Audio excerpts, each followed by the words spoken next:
Maintenant, notre objectif est d'ajouter un produit dans la liste de produits.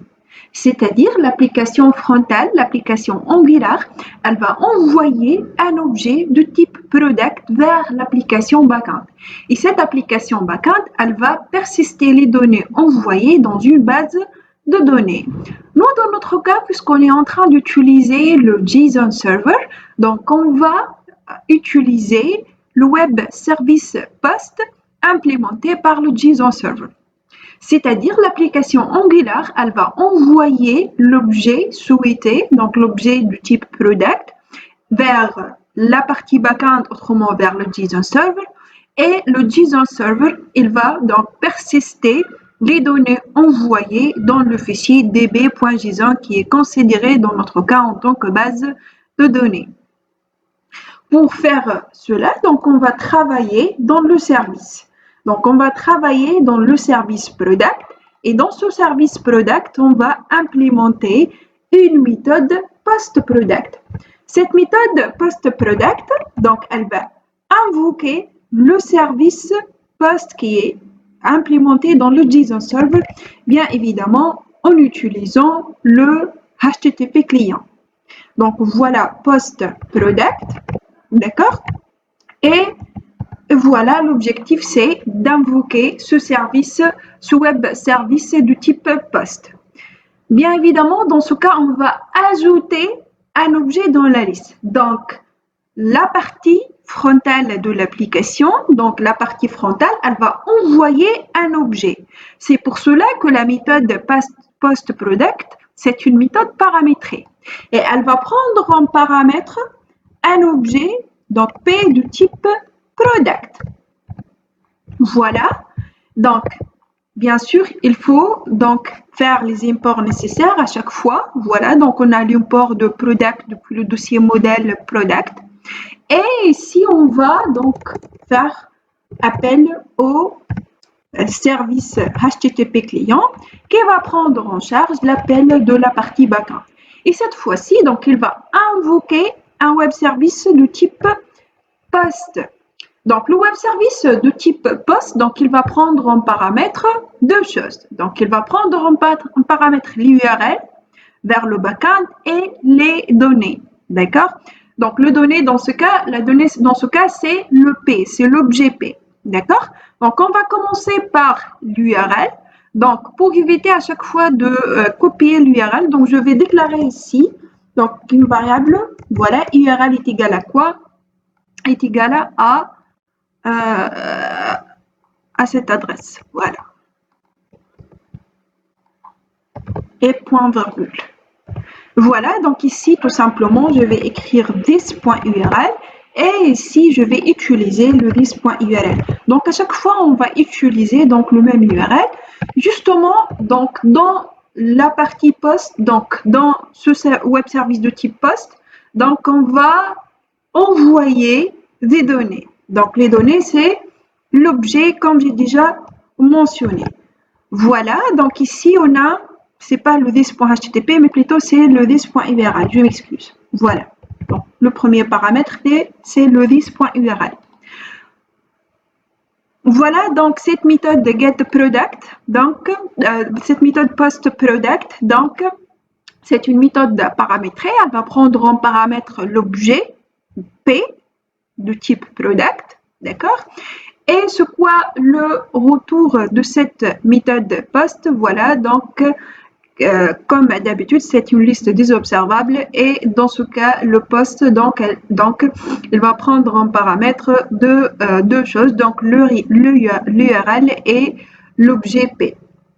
Voilà, maintenant, pour appeler cette méthode, donc il faut faire des implémentations dans le composant. Donc, il faut commencer par l'implémentation du formulaire. Donc, on va donner la main à l'utilisateur donc pour remplir un formulaire et pour donner les datas nécessaires associées à un produit bien déterminé. Et par la suite, on va ajouter ce produit dans la liste de produits. D'accord? Donc, pour créer le formulaire, je vais utiliser le template de composant liste product. Donc, je vais utiliser la balise form. Voilà. Et dans cette balise form, donc je vais déclarer donc voilà des divs et je vais utiliser des classes Bootstrap pour améliorer la qualité de l'affichage. Donc je vais commencer par la première balise div et je vais ajouter la classe form group. Donc je vais donner par la suite le label, c'est l'ID, et je vais donner l'input. Voilà, donc c'est quoi l'input? L'input est du type number. Voilà aussi, je vais donner le type. Le name, c'est donc ID et je vais utiliser la classe Bootstrap Form Control. Voilà, donc en parallèle, on va voir le rendu de l'exécution. Donc voilà, on a bien l'input numéro 1, donc c'est l'ID. Voilà, donc je vais donc passer à l'input numéro 2. Donc ici, on a quoi? Je m'excuse, c'est Form Group ici et non pas le Form Control. Voilà. Voilà, donc le rendu de l'exécution, justement, c'est pour vérifier. Voilà, on a bien l'ID avec l'input. D'accord? Donc, c'est-à-dire, dans chaque div de type classe form group, donc on va donner le label et l'input. Donc, je vais ajouter maintenant le reste donc, des champs. Donc, on a le champ title. D'accord? Le champ title est du type texte. Le name, c'est title. On va donner aussi donc le nom, voilà, donc ici on a le price et du type number et je vais changer le nom ici et voilà, je vais terminer avec la quantité. Concernant le champ like, donc ça va être forcé initialement à la valeur 0. Pourquoi? Parce qu'on va ajouter un bouton et suite au clic sur ce bouton, donc on va incrémenter le nombre de likes à chaque fois. D'accord? Voilà, donc on ne va pas donner la main à l'utilisateur pour saisir le nombre de likes initialement. D'accord? Voilà, je vais terminer par l'ajout d'un bouton. Voilà, donc c'est le bouton Sleeve. Donc de même, je vais utiliser une classe Bootstrap, c'est la classe BTN Success. Donc ça va donner un background color green pour ce bouton. D'accord? On va voir le rendu de l'exécution en parallèle. Donc voilà, on a bien notre formulaire justement au-dessus de la liste de produits. D'accord? Donc, on a bien terminé la création de formulaire côté template, mais bien évidemment, il faut prendre en considération qu'il faut récupérer ces données afin de les utiliser dans la partie logique de ce composant. Pour cela, je vais utiliser le two-way data binding, d'accord, pour faire cette liaison entre la partie template et la partie logique. Et pour implémenter le two-way data binding, donc il faut utiliser la directive ngModel. Donc ici, dans chaque input, on va utiliser la directive ngModel. Mais comme vous pouvez constater, donc ici, je ne peux pas utiliser la directive ngModel. Pourquoi? Parce qu'il y a un import qui manque. C'est l'import de module forms module.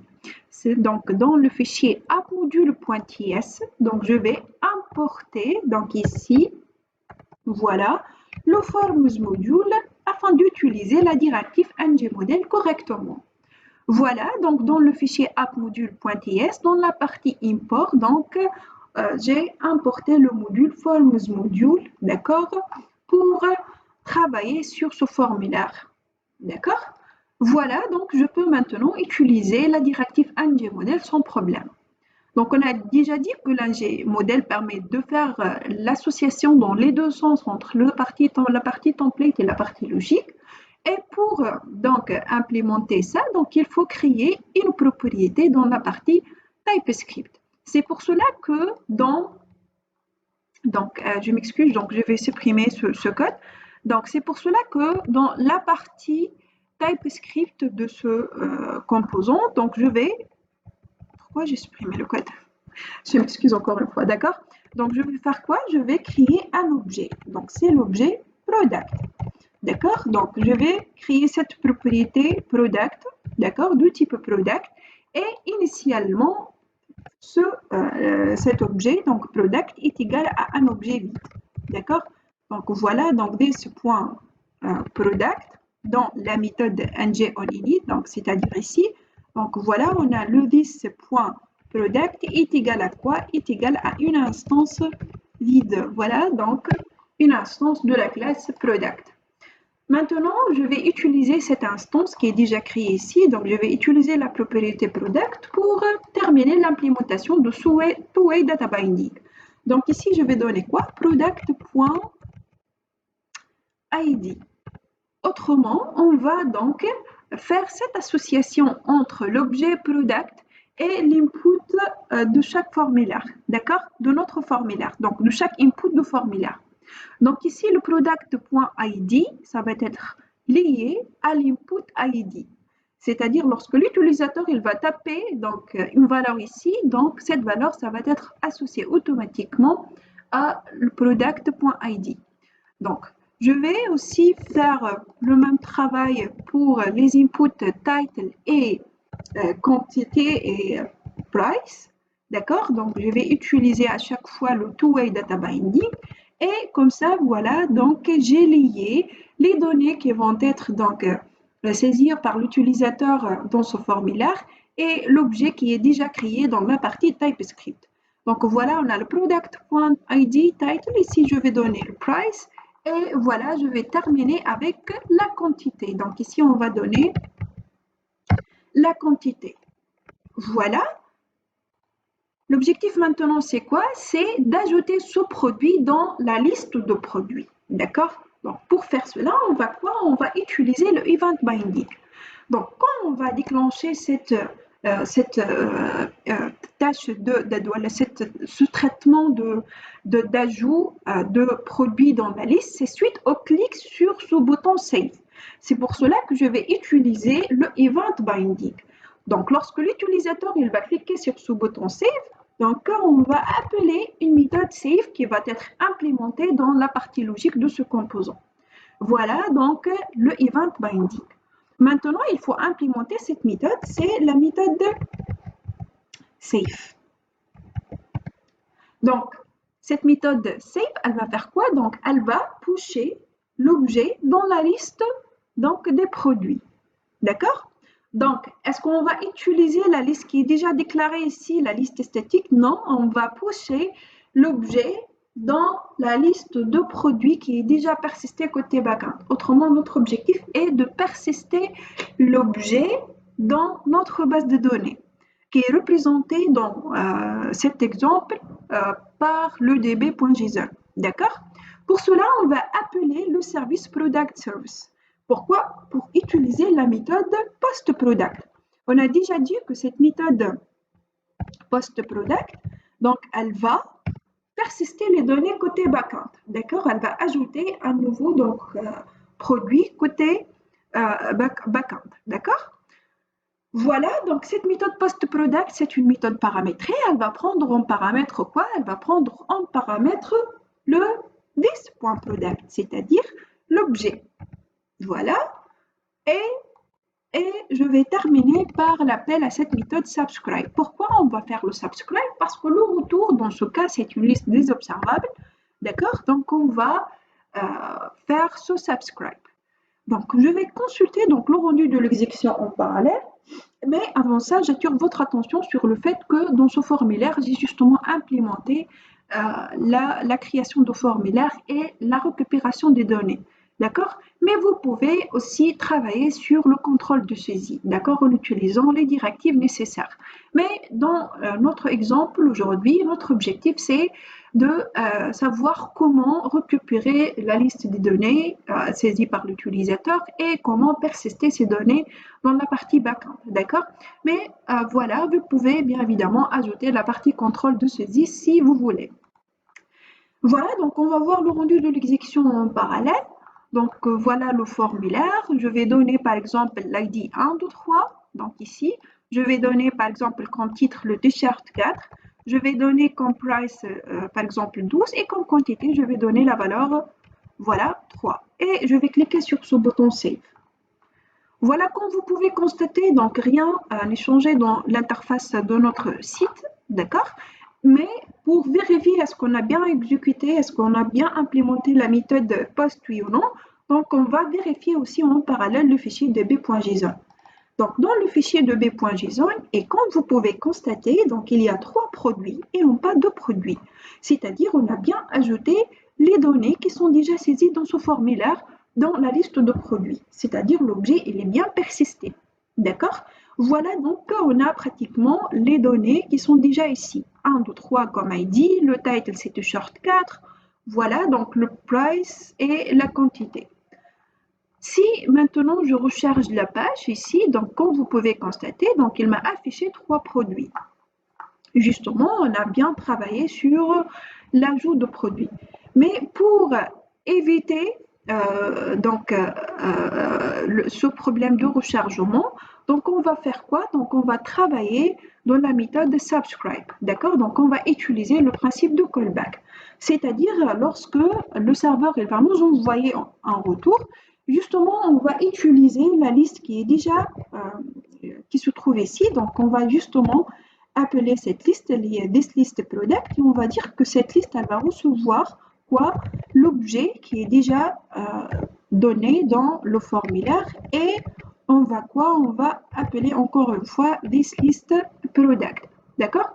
Donc ça va nous permettre d'éviter ce problème de rechargement de page. Et on va voir les mises à jour en parallèle lorsque l'utilisateur il va cliquer sur ce bouton Save. Voilà. Donc on va voir le rendu de l'exécution maintenant suite à ce changement. Donc voilà, je vais donner par exemple comme ID 340, comme title je vais donner par exemple t-shirt 23, le prix je vais donner la valeur par exemple 100, la quantité je vais donner aussi la valeur 100 et je vais cliquer sur ce bouton Save.